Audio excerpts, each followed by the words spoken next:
तो कहते हैं आप मंजर इस्लाम की बात करते हो।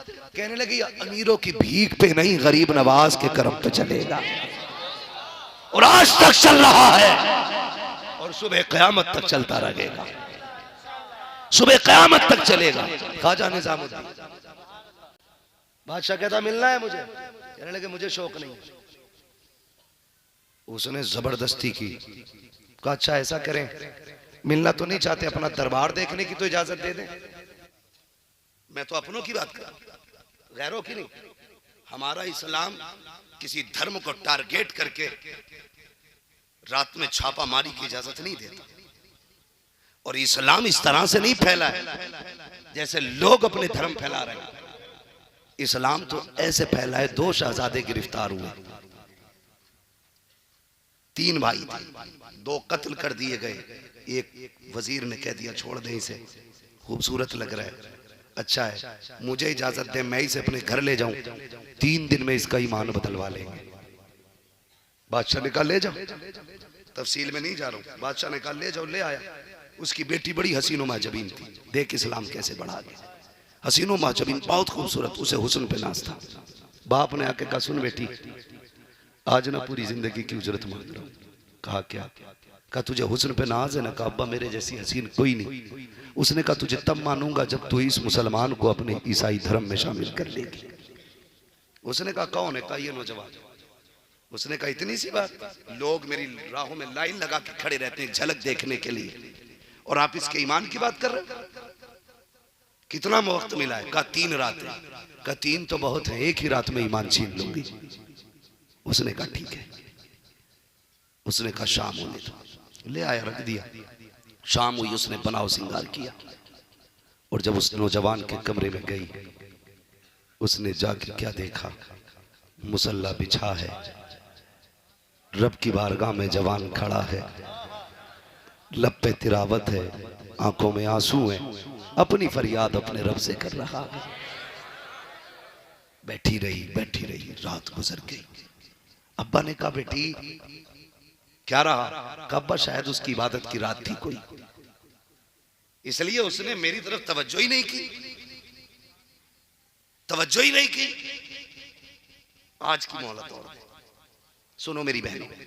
फिर गई, अगले दिन फिर वही हाल, फिर नमाज सजदे क़याम, फिर आ गई। आज क्या हुआ? अब्बा शायद आज भी कोई रात थी, एक रात बस, कल की रात। जब तीसरी रात आई ना, तो फिर उसके दिल में यह एहसास पैदा हो गया, ये इंसान है कि फरिश्ता है? जिस हुस्न को देखने के लिए लोगों की लाइन लगती है, ये एक नजर मुड़ के भी मुझे देखना पसंद नहीं कर रहा है। आखिर इसकी नजरों में ऐसा कौन सा हुस्न है जिसने मेरे हुस्न को फीका कर रखा है? आके कहती है तीसरी रात में, जवान तुझे खुदा का वास्ता आज जरा मेरी तरफ तवज्जो कर ले, मुझे तुझसे कुछ बातें करनी है। जवान ने सलाम फेरा, मुड़ के देखा क्या बात है। उसने कहा क्या तुझे मेरा हुस्न नजर नहीं आया? तो नौजवान ने कहा जिसने हुजूर का हुस्न देखा हो वो दुनिया के हुस्न पे नहीं बिका करते, हमने महबूब का हुस्न देख लिया है, तेरे हुस्न की औकात ही क्या है। उसने कहा फिर एक काम कर। कहा क्या? कहा हाथ बढ़ा के कलमा पढ़ा दे, मुझे भी अपना बना ले। कहा क्यों? कहा जिस मजहब का मानने वाला इतना पारसाग है, उस मजहब का लाने वाला कितना पारसा रहा। इस तरह से इस्लाम फैला, रातों रात डांके मार के नहीं, पैसों का लालच दे के नहीं। अगर लालच से इस्लाम फैलता तो सिर्फ मक्के में रह जाता, सिर्फ अरब में रह जाता। लेकिन दुनिया के कोने कोने पे जो इस्लाम फैला है, ये लालच की बुनियाद पे नहीं, हक्कानियत की बुनियाद पे फैला है। और बेटी इतनी अंधी हो गई, इतनी अंधी हो गई, किसी ने पैसे का लालच दिया, डूब गई।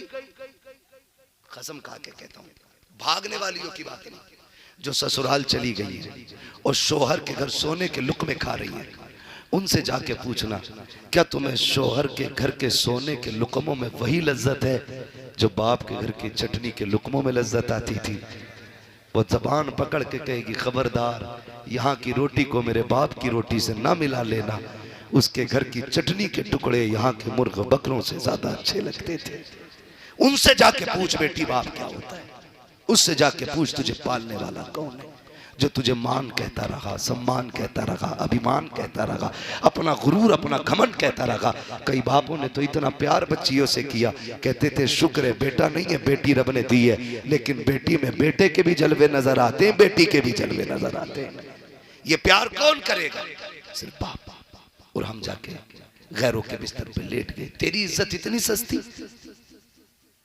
इतनी गिरी हुई इज्जत। सोशल मीडिया पे देखा होगा कि मैं धर्म छोड़ रही हूं, क्यों? अपने पप्पू की वजह से। और रीजन नहीं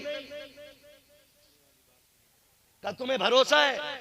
वो पूछता है एंकर माफ करे, मीडिया ने भी जहर से कम काम नहीं किया इस जमीन के ऊपर। पूरे मुल्क की बर्बादी का सबब मीडिया है, जहर घोल रखा पूरे समाज में। फिर भी कभी कभी कोई कह देता इनमें और क्या दिखा तुम्हें, तो कहती इसमें सारी अच्छाई दिखी।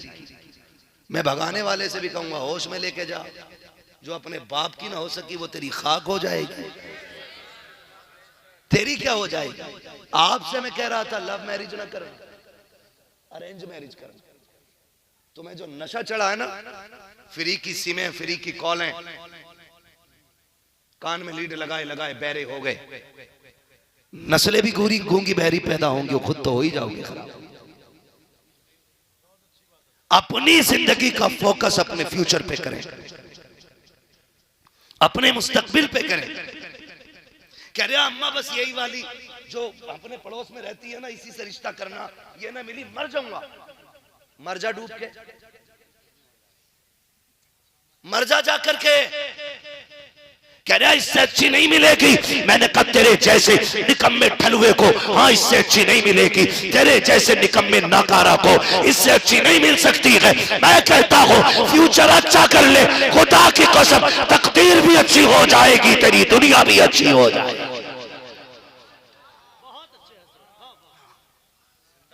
जिससे अपना पेट ही नहीं पलता उसे लड़की कौन देगा? मुझसे कोई पूछे कि लड़का चांद का टुकड़ा है लेकिन कमाता कुछ नहीं है, लड़की देगा? तो मैं कहूंगा इसे भीख में घर की बिल्ली भी ना दी, क्योंकि जिससे अपना पेट नहीं पालता वो मेरे घर के जानवर भी मार देगा। तो फिर भगाने का नंबर तो यूं ही आता है ना, औकात तो है नहीं कुछ कमाने धमाने की। जिधर देखो वहां पे इश्क के बीमार बैठे हैं, हजारों मर चुके और सैकड़ों तैयार बैठे हैं। निकलो इस तमाशे से, अपना कल बेहतर करो। कल तुम अय्याशियों में डूबे रहे। सबसे बड़ी वजह बहनों के बिगड़ने की यह है, बहन भाइयों में फ्रेंडशिप चल रही, दोस्ती, और ये दोस्ती गैरत वाली नहीं, बेगैरती वाली है। तू मेरे राज पे पर्दा डाल, मैं तेरे राज पे पर्दा डालूंगा। तू मेरे बारे में पापा से कुछ मत कहना, मैं तेरे बारे में कुछ नहीं कहूंगा। माँ और बाप को भरोसा होता औलाद में, बहन भाई जा रहे हैं तो ठीक ही होंगे, लेकिन इनमें डंगवारा हो चुका है। तू अपनी राह जा, मैं अपनी जाती हूं। तू भी मत बताना, मैं भी नहीं बताऊंगा। और भाई भाई दलाल नहीं होते, भाई बहनों की इज्जत के रखवाले हुआ करते, इज्जत के रखवाले होते। इन सारी बातों पे ध्यान दो जो मैं कहता जा रहा हूं। और मेरी बेटी सुन, तेरी इज्जत कितनी अजीम है, तुझे हव्वा की बेटी बनाया गया।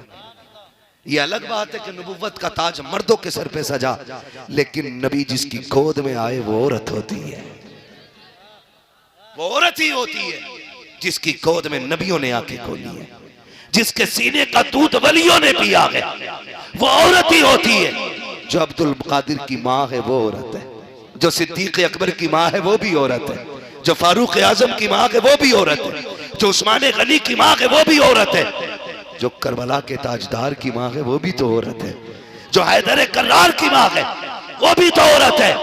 तुझसे किसने कह दिया औरत बेवकार होती है? तूने औरत का मनसब समझा नहीं है। काश अगर तू सही से औरत हो जाती, दस्तरखान तेरा होता, खाना लाने वाला जिब्रील होता, हाथ तेरे उठते, दुआओं के किबले रब तेरे घर की तरफ फेर देता। खुदा की कसम अगर तू सही से मुसलमान होती, तेरे आंसू निकलते, खुदा तेरे बेटों के लिए जन्नत से जोड़े भेज दे। लेकिन तू सही से औरत बन तो सही, पूरी जिंदगी चुगली करती रही। बेटी बैठी और अम्मा सेंचुरी मार रही है, पूरा दिन बैठे बैठे वो ऐसी है, वो ऐसी है, वो ऐसी है, वो ऐसी है। ये जो पास में बेटी बैठी है ना, ये सिर्फ मिट्टी का पुतला नहीं है, ये रिकॉर्डर है। जैसा तुम करोगे ये वैसे ही करेगी। एक दिन सैयदा ज़ैनब रज़ी अल्लाह ताला अन्हा कुरान की तिलावत कर रही थी, बेतवज्जोही में दुपट्टा सरक गया। उम्र ज्यादा नहीं थी, उम्र 4 या 3 साल थी। कुरान की सबसे कम उम्र में बनने वाली कारिया को सैयदा ज़ैनब कहा जाता है, जो करबला के इमाम की बहन है, अली की बेटी है।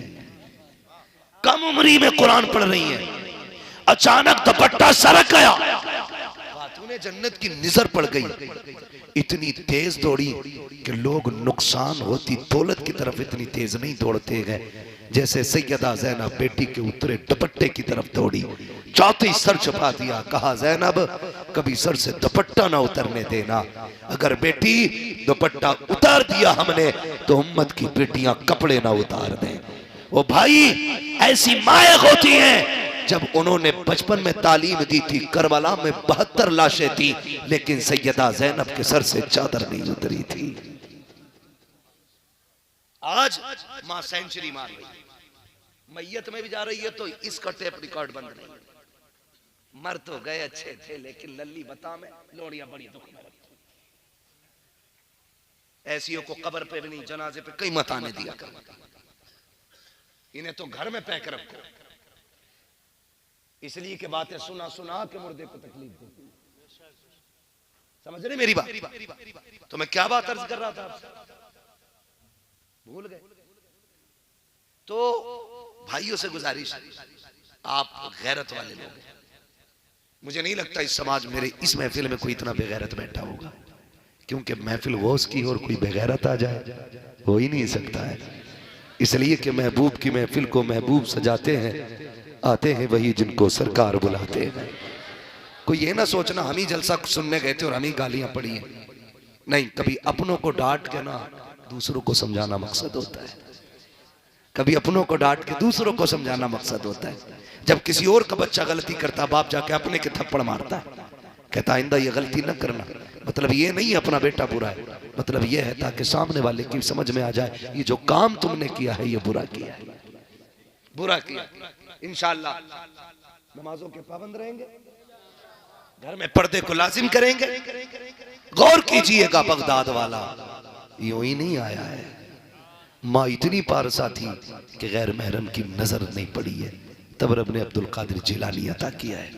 और अगली बात सुन लें, तवज्जो है ना, वो बाद में वली नहीं, माँ के शिकम से वली पैदा हुआ है।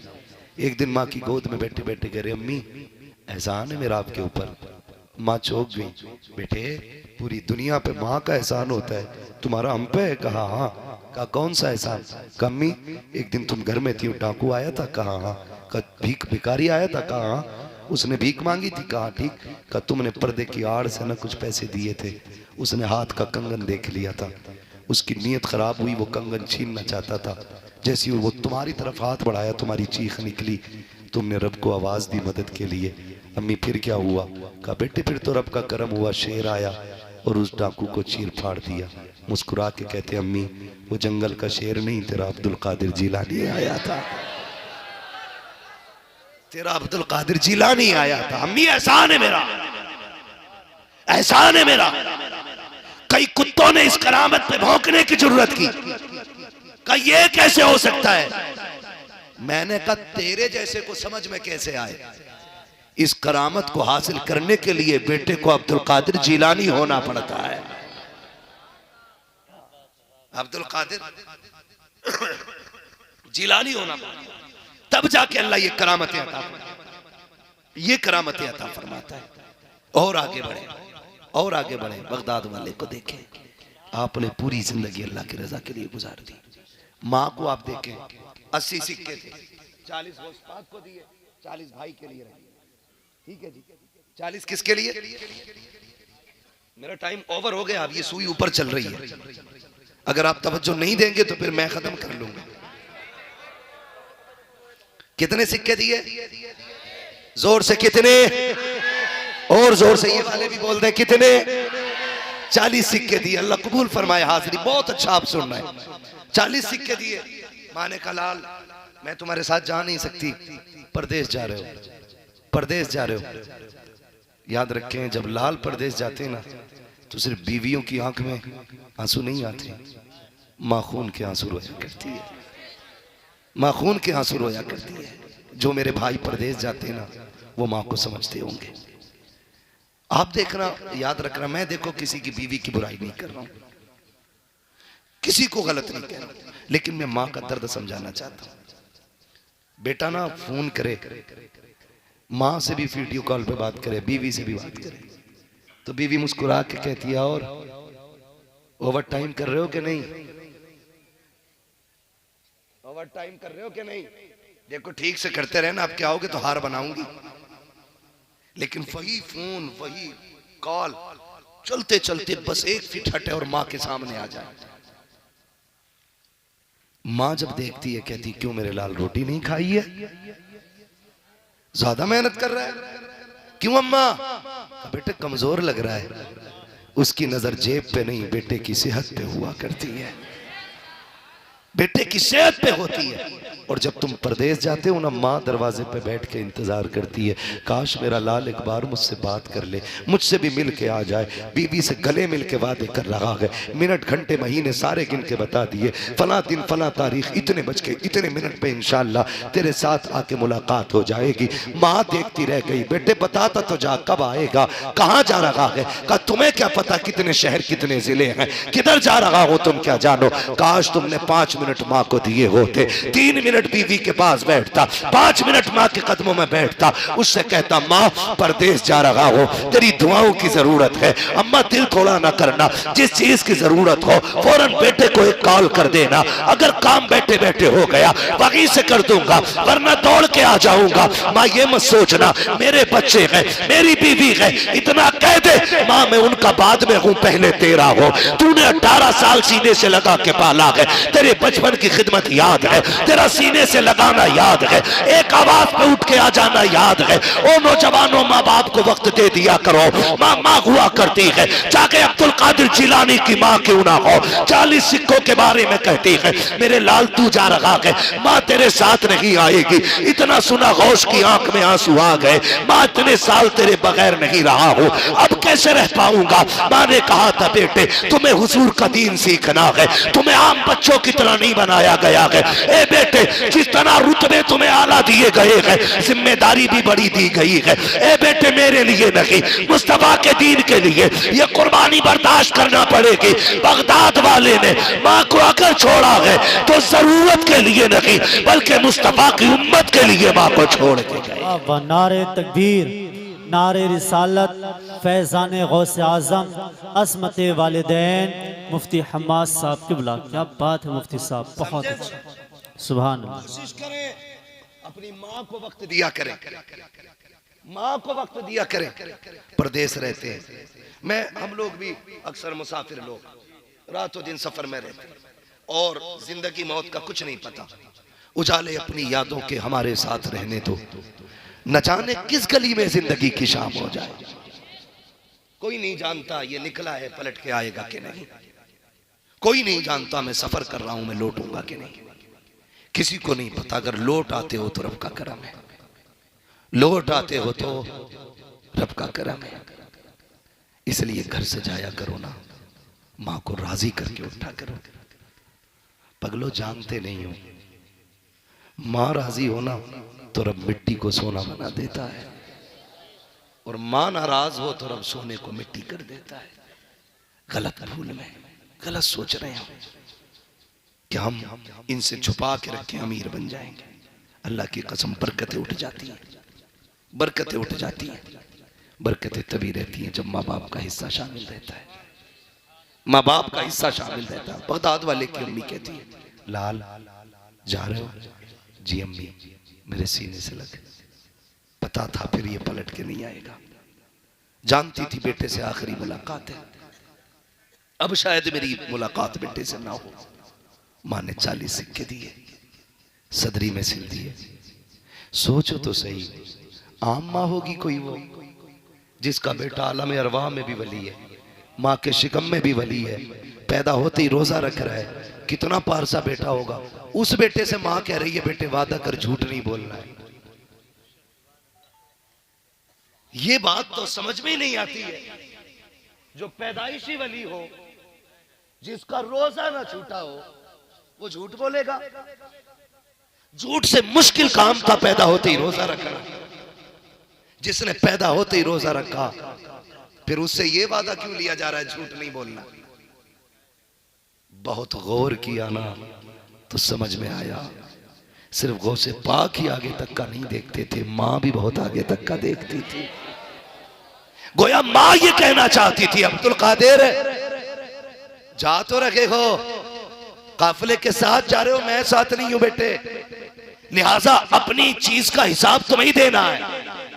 गोया माँ ये कह रही थी, चलोगे डाकू मिलेंगे, काफिला लूटा जाएगा, अब्दुल कादिर तुम्हारे पास भी लोग आएंगे, सिक्के तो हमने सिल दिए हैं, किसी को पता भी नहीं चलेगा, लेकिन फिर तुमसे पूछा जाएगा तुम्हारे पास भी कुछ है कि नहीं। बेटा उस वक्त में तुम्हें सच का साथ देना है, जबान से नहीं फिरना है। अल्लाह अकबर। बगदाद वाले ने वही किया, और माँ तो माँ होती है, माँ की बातों में फायदा होता है, कभी नुकसान नहीं होता है। फायदा देखे, डाकुओं के सरदार ने बुलाया, कहा तुम पे क्या गए? कहा 40 सिक्के सोने के। कहा किधर गए? कहा सदरी में। कहा दिखाओ तो सही। कहा बंद तोड़ो। जब बंद टूटे 40 सिक्के गिरे। सरदार हैरत में था। कहा बच्चे, झूठ बोल के तुम सिक्के बचा सकते थे, लेकिन तुमने सच बोल करके नुकसान कर लिया है। बगदाद वाले ने कहा मैं झूठ बोल के सिक्के तो बचा लेता, लेकिन मां से किया हुआ वादा टूट जाता, वादा टूट जाता। जब ये सच सामने आया है, डाकुओं के सरदार ने कदम पकड़ के गया, बच्चा कितना अच्छा है, तू मां का वादा नहीं भूला, हम खुदा का वादा भूल गए। उसने कहा बच्चे है कौन? फरमाने लगे मैं हसनी हुसैनी सैयद हूं, मैं खातून जन्नत के चमन का फूल हूं, मेरा नाम अब्दुल कादिर जिलानी है। इतना सुना कदम पकड़े, कहने लगा देर ना कर, तौबा करा के हमें भी अपना बना ले। जब सरदार ने इतनी बात कही तो जो साथी थे ना, कहने लगे उस्ताद चोरी साथ की है तो जन्नत में भी तो साथ जाना है, आप ही थोड़ी हमें भी जाना है। तारीख गवाह है, ये कमाल रब ने बगदाद वाले को बख्शा है। जितने लोगों ने उनके गात पे तौबा की, सिर्फ जन्नती नहीं, अल्लाह ने उन सबको वली बना डाला, वली बना डाला। जब उनके गदा भर देते हैं शाहाने जमाना की झोली, मुख्ताज का जब ये आलम है, मुख्तार का आलम क्या होगा? मुख्तार का आलम क्या होगा? मुख्तार का आलम क्या होगा? माँ से किए हुए वादे सच्चे किया करेंगे इंशाल्लाह, वादा करते हैं इंशाल्लाह। इस टॉपिक पे अगर बात करूं तो और बड़ा वक्त चाहिए मेरे अजीज। मैं समझ सकता हूं मोहब्बतें आपकी, लेकिन मैं भी एक इंसान हूं। तकरीर का हद घंटा एक होता है, फिर बंदा उसकी अपनी मर्जी होती है 2 घंटे के 4 घंटे बोले। लेकिन मैं एक चीज समझता हूँ, तूफान नूह लाने से आखिर क्या फायदा, एक अश्क ही बहुत है अगर कुछ असर करे। और मैं अपने वक्त से हजरत पूरा इंसाफ करने की कोशिश करता हूँ। मैं शायरी जोकरी और बीच में वक्त ज़ाहिर नहीं करता हूँ, मैं मौजू पे बात करता हूँ। जितनी देर में 1 घंटा मैं बोलता हूँ, दुआ करता हूँ अल्लाह इसमें मेरे मतलब की बात ना आए, जो भी बात आए हुजूर के दीन की बात रहनी चाहिए, क्योंकि हमारा 1 घंटा आपका खरीदा हुआ है। ये घंटा हम पे लाजिम है इसके साथ इंसाफ करें। इसलिए कभी हम सफ़र नहीं बताते, कभी फ्लैट नहीं बताते, कभी ट्रेन नहीं बताते।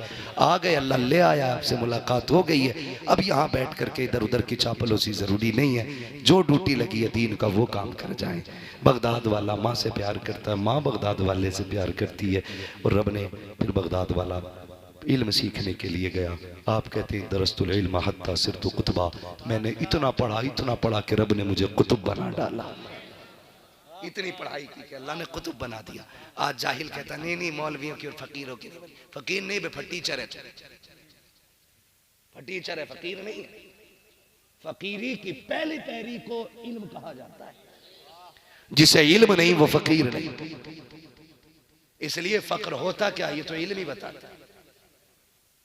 फक्र होता क्या है ये तो इल्म ही बताता है, इल्म ही बताता है। ख्वाजा निजामुद्दीन औलिया पाए के बुजुर्ग जो दिल्ली जाते हैं जानते हैं निजामुद्दीन औलिया कौन है? ठीक है, आपसे ना बादशाह जो था उस वक्त का बड़ी कोशिश करता रहा मिलने की, बहुत कोशिश की उसने, लेकिन आपने ना अपने महल में 2 दरवाजे बनवा रखे थे। क्यों? कि आपको बादशाहों और अमीरों वजीरों से मिलने का शौक बिल्कुल नहीं था। सुन ले जरा, अल्लाह समझ अता फरमाए, शौक ही नहीं था। आज तो लोग पैसे वाला देख के चापलूसी शुरू कर देते है। अगर कोई 500 का नोट उठ के दे दे, मैं कहूंगा जिसे जन्नती देखना इसे देख ले, भले ही उसके पैसे कमाई सारी ब्याज का पैसा लेता हो, हराम का पैसा हो, शराब बेचता हो, तो मैं चापलूसी में कहता हूँ जिसे जन्नत देखनी हो इसे देख लो भाई। मुझे 500 रुपए देकर जन्नत मिल गई। इतनी सस्ती जन्नत होती तो हुसैन करबला में 71 लाशें ना उठाते।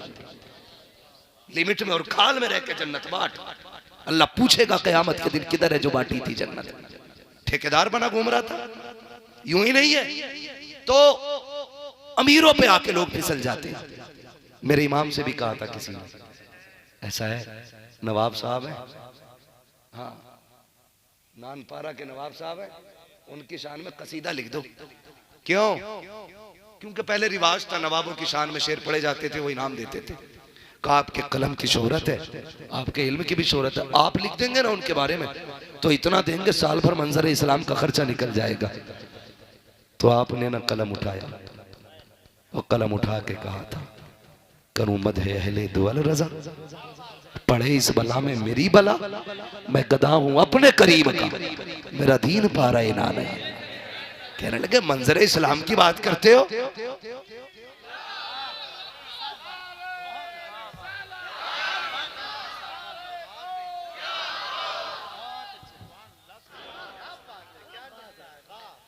ये ख्वाजा निजामुद्दीन ने कहा ये फर्क है अमीर और फकीर में कि तेरे दरवाजे के पहरेदार गरीब रोकने के लिए होते हैं, हमारे पहरेदार अमीर रोकने के लिए होते हैं। आगे बढ़ा, जहां हजरत के अस्तबल में घोड़े बंधे हुए थे ना, जाके क्या देखता है, घोड़ों के गले में जो वो पड़े थे पट्टे, उन पे सोने की घड़ावट थी, और जो पैरों में पड़े हुए थे घुंघरू वो भी सोने के थे। उसने सोना इतना देखा ख्वाजा निजामुद्दीन की चौखट पे, कहने लगा छोड़ो ये फकीरी का लिबास उतारो, क्या फर्क है तुम्हारे और हमारे बीच? तुम्हारे पास भी तिजोर सोना है, हमारे पास भी सोना है, क्या फर्क रह गया?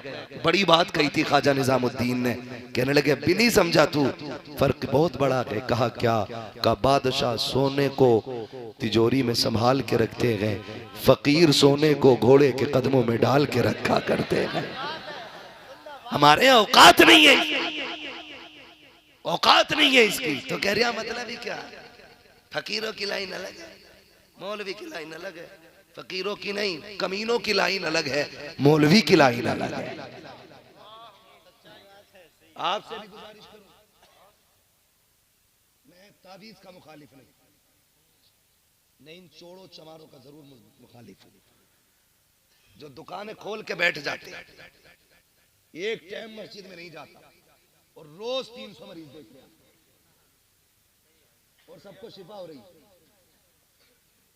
97% वहमी मरीज होते हैं। तो मैं बता दूं आज 97% दिमागी मरीज होते हैं, हकीकी नहीं। मुझे कुछ हो गया, उसे मिट्टी उठा के दे दो, उसे लगेगा मैंने कुछ खा लिया, वो खुट्टी। समझे ये चीजें? तमाशे बना रखे। तावीज का मुखालिफ नहीं, हम एक नहीं 5 भी पहन लेंगे, लेकिन देने वाला मुफ्ती आजम जैसा होना चाहिए। जिसके आगे मुवक्किल हाथ बांधे खड़े रहते हैं। ऐसा भी तो एक टाइम मस्जिद में नहीं जा रहा, रोज 300 मरीज देख रहा, कह रहे अल्लाह का बड़ा करम है, लंबी कमाई है। पैसे आना करम की बात नहीं होती है, पैसे आना करम की बात नहीं होती है। पैसे करम से होते तो फिरौन, शद्दाद, हामान, कारून सारे ही पैसे वाले थे। गरीबी अगर करम के खिलाफ है तो फिर अली अल्लाह वाला की, क्योंकि जिसे रब ने बेटी दी उसके घर में तो एक वक्त का खाना भी नहीं था। जिसे नबी ने बेटी दी वो तो बड़ा गरीब था, धोखा न खाना पैसे देख के, इस पे बड़ा करम है, अल्लाह पैसे दे रहा। सुने मेरी बात, इन्होंने ना बेड़े गर्क कर दिए। हमारी और आपकी कोशिश ये रहे हम रब के भी करीब हो जाएं, मुस्तफा के भी करीब हो जाएं। जब ये कुर्बतें मिलेंगी ना तो फिर किसी जाहिल की जरूरत नहीं, जाके कह रहे जब से आई है लड़ी रही है। देखियो सितारे किधर हैं दोनों के, हाँ सितारे मिलवा रहे हैं। अब उससे कह रहा सितारे मिला दो, मैंने गौर से देखा, मैंने मुझे अपने ही सितारों का ना पता, तेरे सितारे किधर से ढूंढ के लाओ। उसके बाद क्या कह रहे हो सितारे मिला दो, तो वो भी कितना कॉन्फिडेंस के साथ कह रहा ठीक हो जाएगा। जिसकी अपनी बीवी 10 महीने से गाली दे रही है वो हमारे घर के हाल सुधारेगा?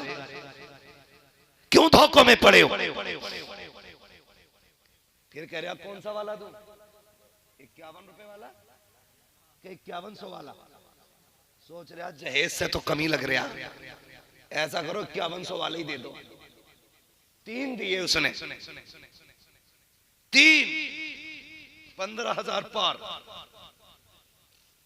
और जब 3 दिए तो ऐसे हाथ जोड़ के खड़ा, हजूर क्या करना? अब हजूर का तमाशा देख, एक गले में बांधना, एक पेड़ पे बांधना, एक तकिए में रख लेना। अब तक गालियां चल रही थी घर में, अब पीर के तावीज की करामत देखो। औरत निकली सुबह, उसने देखा ये क्या टंगा, रात भर में करामत कहां से आ गई? उसने कहा जी देखो ये क्या है? तेरा पगली बताइए मत, नहीं लाए क्या है? क्या तावीज है? का बरकत का। ऊपर क्यों टांगा? तो उल्लू बना के कह रहा बरकत ऊपर से ही आती है ना। पीर साहब ने कहा बच गया, कह रहा शुक्र अल्लाह का, एक से बच गया। जब नहाने उठा, कपड़े चेंज किए, कहा ये क्या? तो दिल घबरा गया, देखा ना रात को उठ के बैठ जाऊं, उसी का तावीज है। 2 तीसरा नंबर जब आया, खुद बताओ बिस्तर कौन झाड़ता है? बोले बीवी, बहन, बेटी, माँ। जाहिर है जब झगड़ा बीवी का है तो बिस्तर भी बीवी झाड़ेगी। आई उसने तकिया उठाया, सबसे पहले गिलाफ निकाला, पहले झटके में तावीज बाहर। अब जो उसने तावीज देखा बत्ती जल गई दिमाग की। उसने कहा पेड़ वाला बरकत का था, गले वाला धड़कन का था, ये किस चीज का लाया है? कहती ये पक्का मुझे मरवाने का इंतजाम कर रहा है, इसने जरूर मुझे या तो मेरा दिमाग बंधवा रहा है या मुझे मरवाना चाहता है, कहीं और ही लग गया है।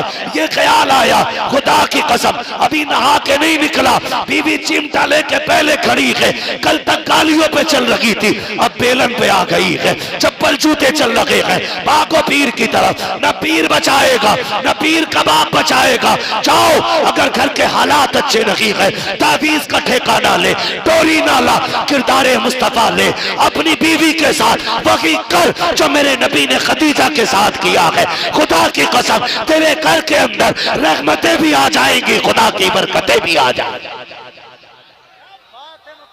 डॉक्टर इकबाल ने कहा था तेरे दामन में है किस लालो जवाहर की कमी, तू किसी और के दामन की तरफ क्यों देखे। हुजूर का किरदार काफी है। आका की जिंदगी जिए, आका की जिंदगी पढ़ें, आका की जिंदगी सीखें, आका की जिंदगी की तरह जीने की कोशिश करें। अल्लाह की कसम घर में झगड़े ही नहीं होंगे, हुजूर की तरह जिंदगी आप गुजारें। बगदाद वाले की पूरी जिंदगी अल्लाह अल्लाह करते गुजर गई। फिर रब ने वो कमाल बख्शा, एक दिन जिद कर ली, खाना ही नहीं है। कब तक का? जब तक रब खुद नहीं खिलाएगा। उसके लिए रोजे रखे, उसके लिए भूखा रहा, उसके दीन के लिए कोशिशें की। उस वक्त तक नहीं खाना जब तक वो खिलाएगा नहीं। इतनी भूख कि लोगों ने जबरदस्ती खिलाने की कोशिश की, नहीं खाया। फिर आए एक बुजुर्ग, साथ में खाना अपने लेके आए, फरमाने लगे अब्दुल कादिर खा ले। कहने लगे नहीं खाना है। कब तक? कहा जब तक वो खुद नहीं खिलाएगा मैं जिसके लिए रोजे रखता हूं। तो कहने लगे मुझे जानते हो? कहा बताएं। कहा मुझे खिजर कहा जाता है और मैं रब के हुक्म से आया हूं। उसने कहा जाओ अब्दुल कादिर से कह दो, अब्दुल कादिर तुझे मेरी कसम है खा ले प्यारे, तुझे मेरी कसम है खा ले प्यारे। बरेली से आवाज आती है, कसमें दे दे के खिलाता है पिलाता है तुझे, कसमें दे दे के खिलाता है पिलाता है तुझे। प्यारा अल्लाह तेरा चाहने वाला तेरा, प्यारा अल्लाह तेरा चाहने वाला तेरा। क्या कबे जिस पे हिमायत का वो पंजा तेरा, शेर को खतरे में लाता नहीं कुत्ता तेरा, शेर को खतरे में लाता नहीं कुत्ता तेरा। आज बगदाद वाले की ये शान है कि वो उनका लंगर तो लंगर, जो उनके नाम की 11वीं शुरू कर देता वो कभी जलील होके नहीं मरता है। जाओ ये वजीफा लेके चले जाओ। पीर साहब की दाढ़ी का बाल भले मत रखना चावल में, उनकी अंगूठी मत रखना भले कट्टे में आटे के, लेकिन इतना वजीफा याद कर लेना, जब भी 11वीं आए बगदाद वाले की नियाज कर लेना। वादा है बगदाद वाले का, जो उनके नाम की नियाज करेगा ना वो भूखा मरेगा ना वो जलील मरेगा। जाएगा तो इज्जत के साथ जाएगा, और जब भी सोएगा पेट भर के सोएगा। सबसे बड़ा वजीफा है। मेरे इमाम ने कहा था, इन बड़े बड़ों की बातें आप कहते हैं, जान दे दो वादे दीदार पर, नकद अपना दाम हो ही जाएगा। बेनिशानों के निशा मिटते नहीं, मिटते मिटते नाम हो ही जाएगा। ऐ रजा हर काम का एक वक्त है, दिल को भी आराम हो ही जाएगा। फरमाया गया या अय्युहल्लज़ीना आमनुत्तकुल्लाह व कूनू मअस-सादिकीन, ईमान वालो अल्लाह से डरो और सच्चों के साथ हो जाओ। आपके इलाके में कोई बच्चियों का इदारा है कि नहीं है? कोई मदरसा है जिसमें बच्चियां पढ़ती हैं? है ना?